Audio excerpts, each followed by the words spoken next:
All right, so today we're diving deep into Thelema. Thelema. I think a lot of people listening probably know the basics, but we're going way beyond that today. Oh, excellent. We've got some scholarly articles. We found some personal stories from Thelemites, which I'm excited to get into, Oh, those are always fascinating. and even some excerpts from Black Pearl, the Journal of the College of Thelema. Oh, very nice, very nice. So, when we say Thelema, we kind of have to talk about the guy, Yeah. Aleister Crowley. He's unavoidable, right? Yeah. He's often called the founder, but he claimed to have received it, not created it, Right. through this thing, the Book of the Law. Mm-hmm. So, what do you make of that? Like, he didn't create this, he received it. Yeah, well, it's important to consider, I think, the historical context, right? We're talking turn of the century, Right. early 1900s. Right. Spiritualism and occultism were having a moment. Uh-huh. And Crowley, with his personality and Yeah, he was a big personality. penchant for the dramatic, I think he really tapped into that zeitgeist. Totally. Yeah, he was not shy about shaking things up. Not at all. Okay, so this Book of the Law, Yes. it's like the central text of Thelema, right? Absolutely. And it's where we get that very famous line, "Do what thou wilt shall be the whole of the law." Right, which is often misinterpreted as, like, Wildly misinterpreted. do whatever you want. Right. It's carte blanche to just kind of run amok. Yeah. But Thelemites understand it's about aligning with your true will. Okay, so that's what I want to unpack. Okay. Because we're not just talking about fleeting desires here. No. We're talking about true will. So Mhm. how do we Right. differentiate those two things? Well, I think a good way to think about it is desires might be fleeting. Yeah. They might be influenced by external factors, societal pressures, or even, your mood on any given day. Right, exactly. But true will is more like a compass, Okay. It's pointing towards your soul's purpose, that unique contribution that you're here to make in this lifetime. So it's like that saying, follow your bliss, but with more depth. I think so, with more depth. Yeah, for sure. Okay, so how does Thelema guide people Yeah. towards discovering their true will? One way is through organizations like the YOA. Vioa. Yes, pronounced Okay, Crowley co-founded it with George Cecil Jones, okay, and it's designed as a system of initiation okay. with different levels, each focusing on specific practices and insights. So it's like a spiritual training program, That's a great way to put it. but with a mystical twist. With a mystical twist, exactly. Okay, so what kind of training are we talking about here? Think of it as a journey of self-refinement, pushing your boundaries, Yeah. expanding your capacity for spiritual experience. Mhm. One author we looked at compared it to training a muscle. Oh, okay. So the more you work at it, Okay. the stronger your spiritual perception becomes. Okay, I like that analogy. Yeah. So what are some of the specific practices or Mhm. tools that are used in Thelema to strengthen this spiritual muscle?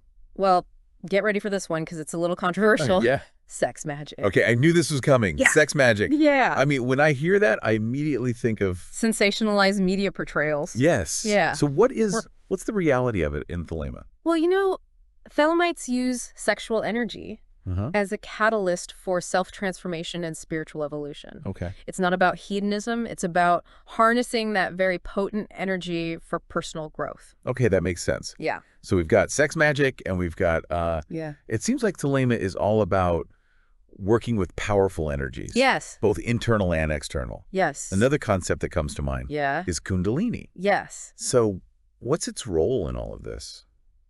Well, Kundalini is often described as this dormant energy, Yeah. coiled at the base of the spine. And Thelema, along with other traditions, Right. views it as this crucial force in spiritual awakening. Okay. And through practices like yoga and meditation, this energy can be awakened, Yeah. leading to heightened consciousness and profound insights. So it's not just about the energetic side of things. Right. What about the psychological aspects of personal growth? That's a great point, and Thelema definitely recognizes that Yeah. true spiritual development involves working with both the energetic and the psychological. Okay.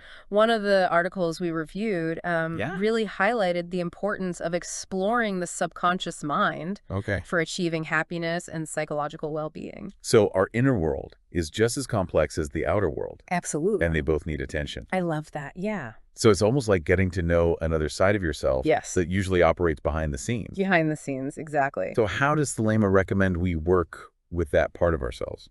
techniques like meditation can be very helpful Okay. for accessing and understanding those subconscious patterns. Right, like quieting the mind to see what's going on under there. Exactly. And ultimately unlocking the wisdom and power that's hidden within. Exactly. It's fascinating how Thelema connects these different elements, from sex magic to kundalini to the subconscious. Yeah. All as integral parts of this Yeah. holistic spiritual journey. Yeah, it's a holistic system, absolutely. So are there any other tools or frameworks Yeah. that Thelema offers to navigate this journey? Well, there's one that's quite fascinating, the cube of space. The cube of space. Yes, think of it as a three-dimensional representation of the tree of life. Okay. And it's this model used to understand the structure of reality and the process of spiritual evolution. Okay, so it's a three-dimensional tree of life. Yes. That's an image that definitely sparks my curiosity. Yeah. Can you tell me more about this cube of space? So it's essentially a metaphorical journey through different levels of consciousness, and it uses imagery like towers, fountains, staircases. It sounds like an epic video game quest. It does, doesn't it? Yeah. Through your own inner landscape. Okay. It's a great way to put it. Are there any specific rituals or practices in Thelema Yes. that help people navigate this journey? Absolutely. Yeah. Thelema really emphasizes the importance of ritual practices for spiritual growth and transformation. Okay. In fact, one article detailed a ritual designed to purify negative personality traits and replace them with positive ones. Interesting. Yeah. Using planetary correspondences and symbolism. Right. Wait, so the planetary correspondences, so like the planets are having an actual effect on us. Well, whether or not the planets have a direct influence, you know, is a matter of debate. Yeah. But many traditions, Thelema included, Yeah. use planetary symbolism as a way to understand and work with different aspects of ourselves. So it's a symbolic language. Yeah, it's a symbolic language. For our inner world. Exactly. Okay, yeah. so it's not like Mars is making me angry, Right. but Mars is the symbol for Exactly. a part of me that is prone to anger. That's a great way to put it. Okay, so in this ritual, Yeah. you're basically invoking these planets Symbolically. as a way to Yes. cleanse and refine Cleanse and refine. Yeah. different aspects of yourself. Exactly. I like how Thelema blends these ancient Yeah. mystical ideas All right. with this practical approach Yeah. to personal growth. Yeah, it's a really fascinating blend, isn't it? It is. Of ancient wisdom and modern application. But we're not just dealing with abstract concepts here. Right. We also have these excerpts from Black Pearl Yes. that offer a glimpse into the real lives Right. of Thelemites. Yeah. Did any story stand out to you? Well, one in particular, yeah. Okay. A Thelemite described this feeling of being let down after a powerful ritual, Oh, wow. which I think is something that a lot of spiritual seekers can probably relate to, you know? Yeah, it's not always a linear Right. upward trajectory. No, not at all. There's peaks and valleys. Peaks and valleys, absolutely. Yeah. And Thelema emphasizes that, you know? Yeah. It stresses self-acceptance and understanding that cyclical nature of spiritual work. Yeah, okay, so those moments of letdown can actually be opportunities Exactly. for growth. For integration and reflection, yeah. Yeah, okay, so what else is unique about Thelema? Well, there's this one text that predates Crowley, Okay. but it's considered a key source within Thelema. Okay. It's called the Classic of Purity, also known as the King Kang King. The King Kang King? Yes. And Crowley himself actually translated and reinterpreted it. Wow. Okay, so it's an ancient text Yes. with Thelemic commentary layered on top. That's a great way to put it. Okay, so what wisdom does it offer? Well, at its core, the King emphasizes achieving purity and stillness of mind. It talks about detaching from desires, quieting that internal chatter, Yeah. and ultimately reaching a state of serene silence where true understanding can emerge.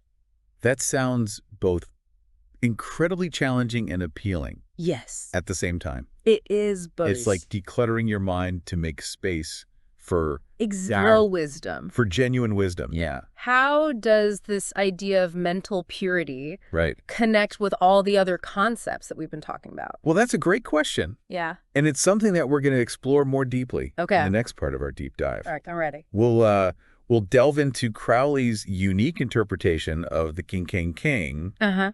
and how it relates to concepts like true will effortless action, Okay. and Thalima's vision for a more enlightened society. This is already giving me so much to think about. Me too. How do you think understanding this concept of mental purity Yeah. might benefit someone in their daily life? That's something I think you can reflect on right now.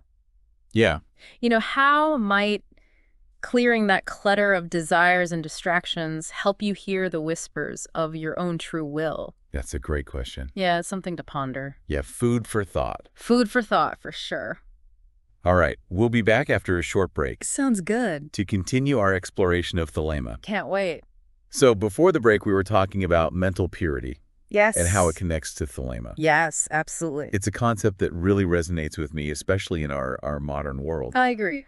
where there's so many distractions So many distractions. all the time. Yeah, it's a challenge. But that makes the teachings of the king, Yeah, all the more relevant. all the more relevant. Yeah. So Crowley, in his translation and commentary on this text, Right. he linked the text's idea of the adept having no aim Right? to the Thelemic concept of effortless action. Yes, exactly. Okay, effortless action. I like Yeah. that term. Yeah. But it also seems kind of paradoxical. It does, doesn't it? Like, how can you act without aiming at something? Right. How can you act without having a goal in mind? Right. Well, think of it like this. Okay. When you're truly aligned with your true will, Uh-huh.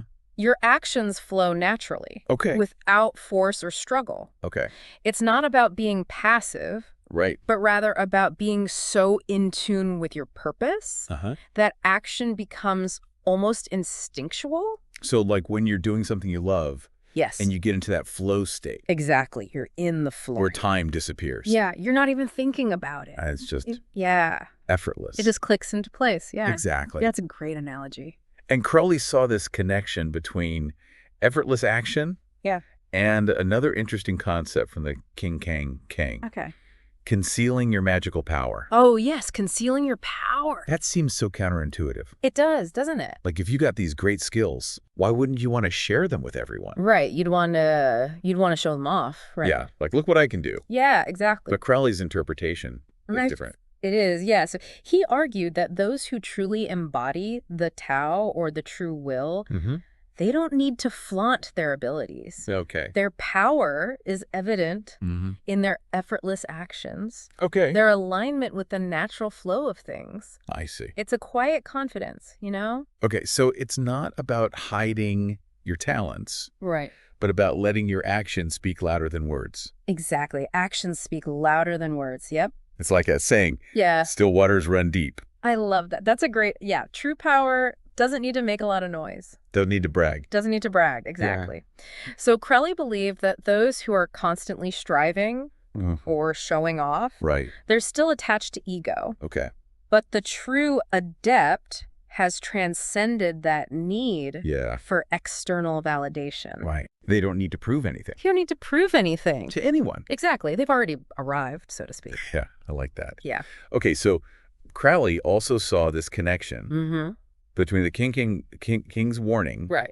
against fixating on external things Yes. and the Thelemic idea of transcending desire.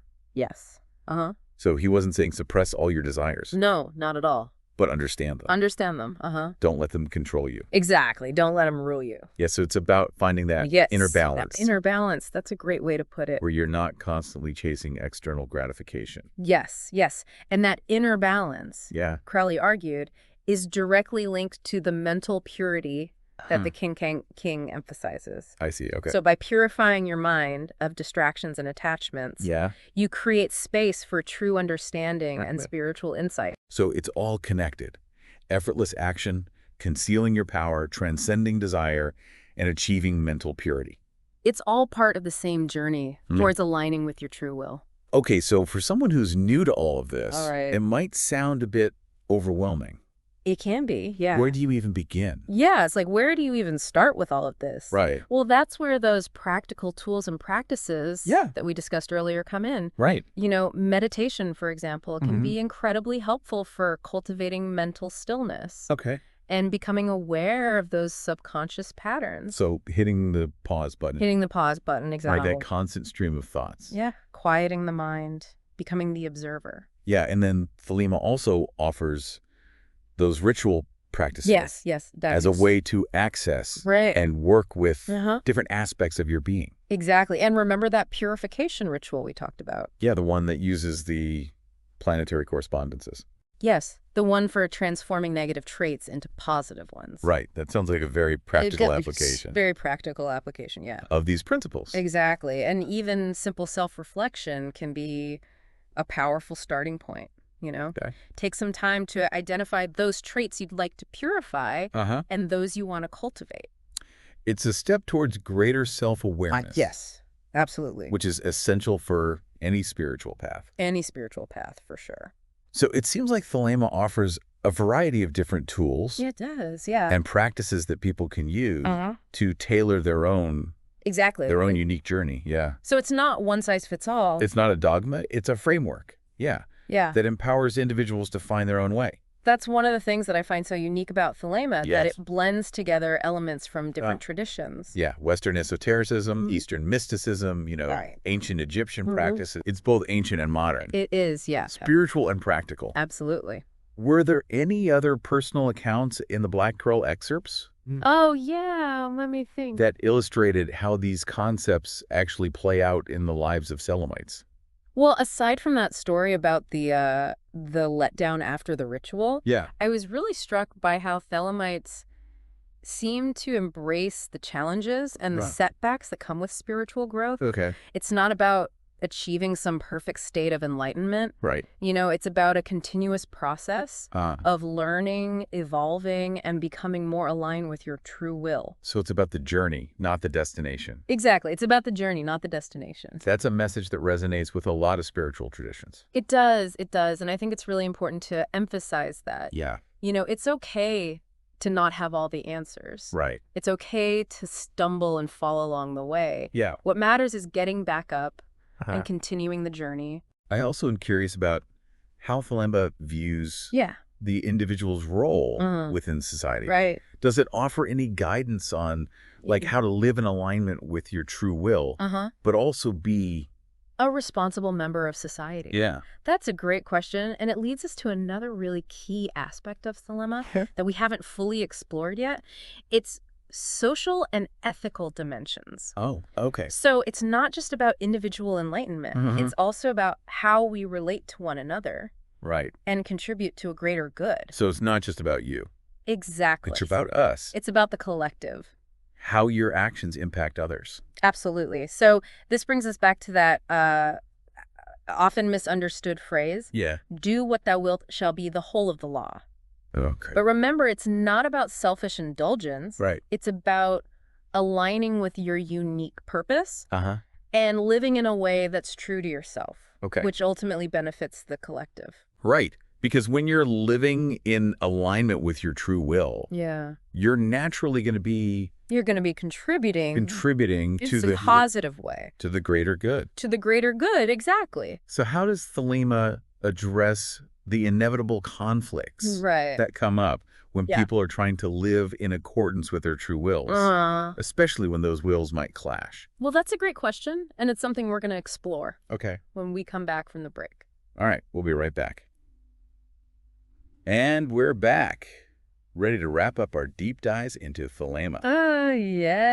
Yes, indeed. So before the break, we were getting into some tricky territory We were, yeah. about how individual true wills can, Right. coexist or even clash within a society. Right. How do we navigate all of that? Yeah, it's complex. It is. It's very complex. How does Thelema approach that? Well, that's where this concept of love under will comes in. Love under will. Yes. It's a key ethical principle in Thelema. Okay. And it emphasizes that true love isn't about sacrificing your own will or blindly following someone else's. Okay. It's about finding that balance Uh-huh. where you can express your will authentically Okay. while also respecting the wills of others. So it's not about imposing your will on others, Right. but finding ways to harmonize those individual wills Such a great way to put it. for the greater good. Yeah, for the benefit of the whole. Yeah, Exactly. like that. So it's a reminder that even in a philosophy that celebrates individuality, there's still this Recognition. that we're all interconnected. We're all connected. Yeah, that our actions have an impact on others. Yeah. And vice versa. So This brings us to Thelema's vision for a more enlightened society. Yes, yes. What would that look like? Oh, it's a great question. Would it be anarchy or some kind of utopia? It's neither, really. Yeah. It would be a society that values and encourages individual self-discovery. And the pursuit of one's true will. Okay, so, like, everyone is encouraged Everyone is encouraged to be their most authentic selves. to be their most authentic selves, yes. And this starts with education. Well, education would definitely look very different. It wouldn't be about conformity, It would be about helping individuals unlock their unique potential. So no more pressure to fit into a mold. Exactly. No more cookie-cutter approach to education. So it's not just about education. It's about all aspects of society. It's about, all aspects. So Thelema envisions a society that celebrates diversity, Okay. encourages creativity, and fosters a spirit of exploration and innovation. That sounds like a pretty radical departure from where we are now. It is a pretty radical vision. How do we even begin to bridge that gap? It's a challenge. Thelemites have been grappling with this for over a century. Right. And there's no easy answer, but I think one thing is clear. What's that? It starts with the individual doing the inner work, Yeah. aligning with their true will, striving to live a life Okay. that embodies those core principles. So be the change you want to see in the world. Exactly. If you want a society that values these things, Yes. start by embodying them yourself. That's a great way to put it, yeah. Yeah. You become a living example Right. of what's possible, a beacon that can inspire others. And even small actions Yeah. can create. Can create